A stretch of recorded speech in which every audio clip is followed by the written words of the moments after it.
U.S. President Donald Trump has again raised doubts about his country's commitment to the region by opting abruptly to skip a session of an Asian summit and head home.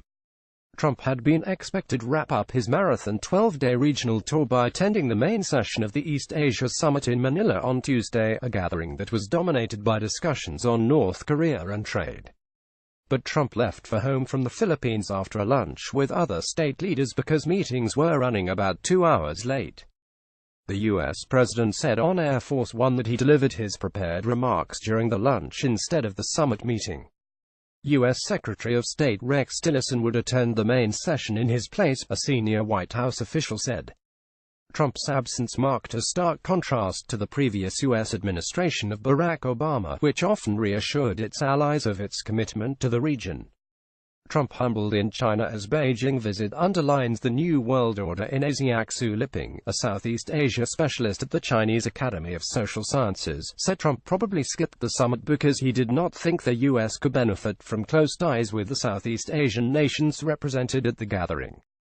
The East Asia Summit draws leaders from 18 countries, the 10 members of the Association of Southeast Asian Nations (ASEAN) and the dialogue partners of China, Japan, South Korea, India, Australia, New Zealand, the United States and Russia. It was a practical step for Trump, Xu said.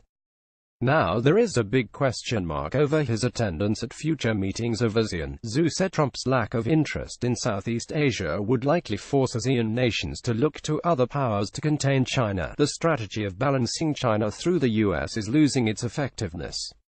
Countries may strengthen the ties with India or Japan to make up for the U.S. waning role, he said. Those most affected by the diminishing U.S. presence would be states such as Singapore, Vietnam and Malaysia, which had relied heavily on the balance between China and the United States, Xu said. Lu Weidong, a U.S. affairs expert from the Chinese Academy of Social Sciences, said the last-minute cancellation, a rare call from a state leader, suggested Asian issues were low on Trump's diplomatic agenda. Whatever the reason was, it showed Trump did not attach much importance to ASEAN, Lu said.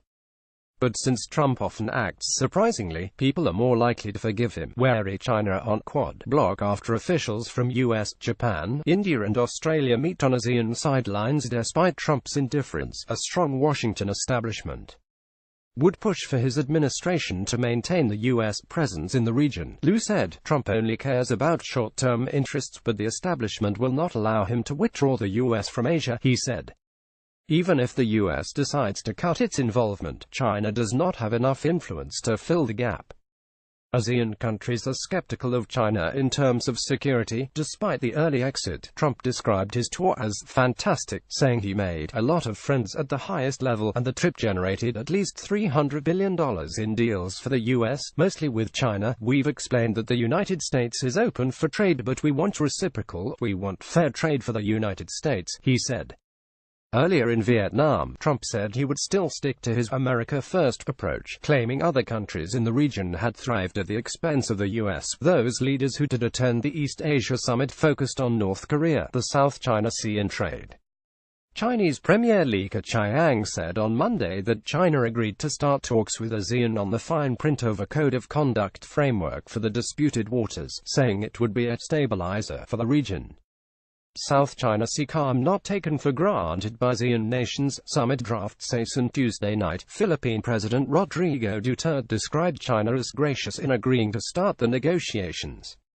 He said China had agreed that access to waterways and airspace in the South China Sea would be unbridled and unfettered. Duterte also said North Korea's missile tests were a concern for every leader at the summit.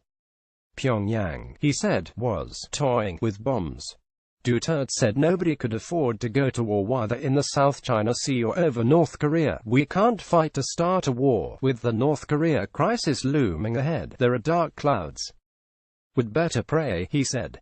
Also on Tuesday, heads of 16 countries involved in a regional trade deal known as the Regional Comprehensive Economic Partnership met for the first time to give momentum to the deal.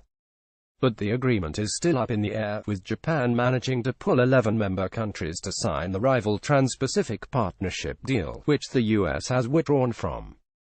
This article: Donald Trump's early East Asia Summit exit casts doubt over U.S. ties to Asia, first appeared on South China Morning Post. For the latest news from the South China Morning Post, download our mobile app.